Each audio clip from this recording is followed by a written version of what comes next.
Наистина много, много, много впечатлен бях, когато присъствах на откриването.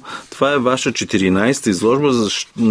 Казвате, че това е финалната част на ваша неофициална трилогия от 2018 и 2024 година.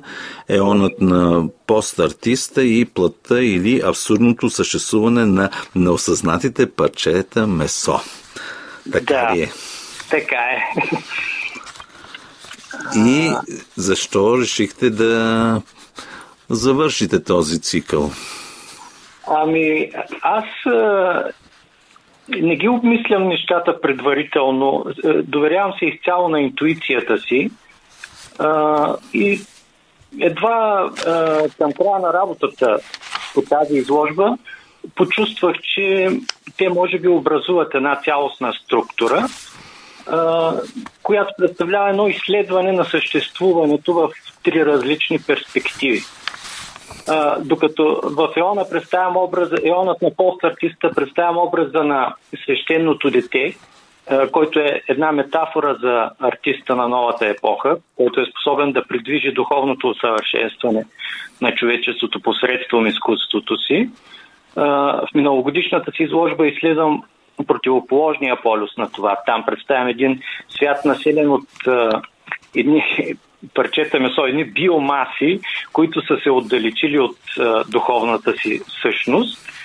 А настоящата изложба, Смъртта на егото, представлява разтварянето на оста, по която предните две изложби са подредени.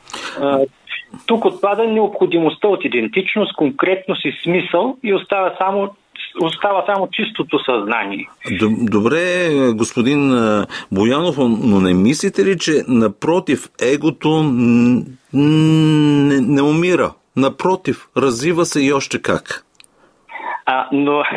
Но тук говорим за... Сега, важно е да се уточни това. В изложбата Его смърт не става дума за егото като патология, като нарцисизъм или егоцентризъм, като самолюбие, себичност, като егото като психологическа структура. Онази част от нас, която изгражда идентичността. И това е, всъщност, егосмъртта е едно преживяване, в което човек губи усещането за индивидуалност и отделеност от външния свят. Всъщност, идеята за тази изложба започна да се заражда още преди около 7-8 години. Винаги съм обичал психоделичната естетика и малко или много тя присъства и в много от предишните ми картини, но исках да направя изложба, която да е изцяло вдъхновена от психоделичната ера на 60-те и 70-те години на миналия век. Това, което ме вдъхновява, не е само външната естетика на този период, но и точно тези тогавашни идеи за разширяване на съзнанието и за заличаването на границите между аз и външния свят. И основното ми вдъхновение за изложбата са книгите на Алан Уотс, британския философ, и идеите му за тази илюзорност на ада. Но също така и музиката на Битълс и по-конкретно анимационния филм «Жълтата подводница» от 1968 година. Литература, кино, а в крайна сметка живопис. Да. Как ги съчетавате всичките тези жанрове?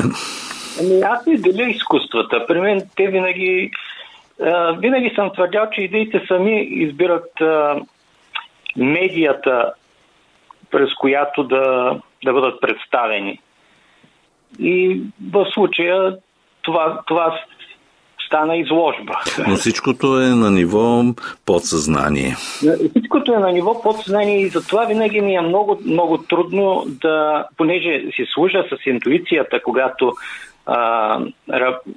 работя с интуицията си основно и винаги ми е много трудно да ги осмислям на рационално ниво всички тези неща и затова ми е трудно да говоря за тях. Но точно защото ги създавам с интуицията си, посредством интуицията си, мисля, че и така трябва да бъдат възприемани, чрез интуицията от публиката. А в центъра на тази изложба какво стои? В центъра на тази изложба стои един образ, понеже аз самият не съм изпадал в такова състояние на егосмърт, толкова дълбоко трансцендентно състояние, и затова се наложи да създам някакъв образ, в който да се въплатя. И това е една фигура, условно наречена психонавт.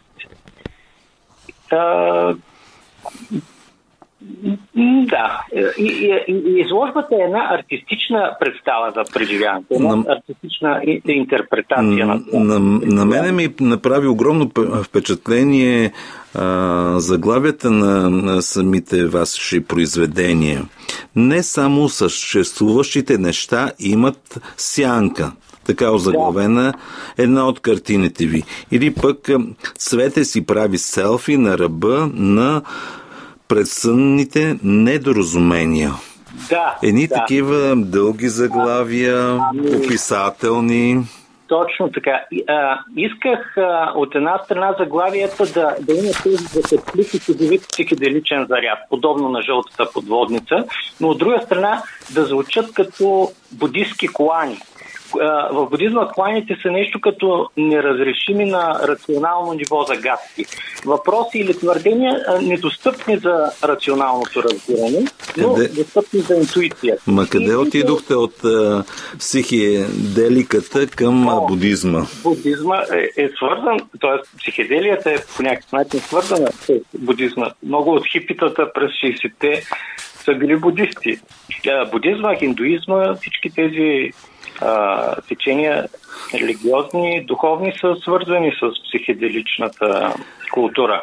Покана към слушателите да посетят изложбата Егодев до 1 юли в галерия Ракурси и Явор Боянов в Арт Ефир. Благодаря ви.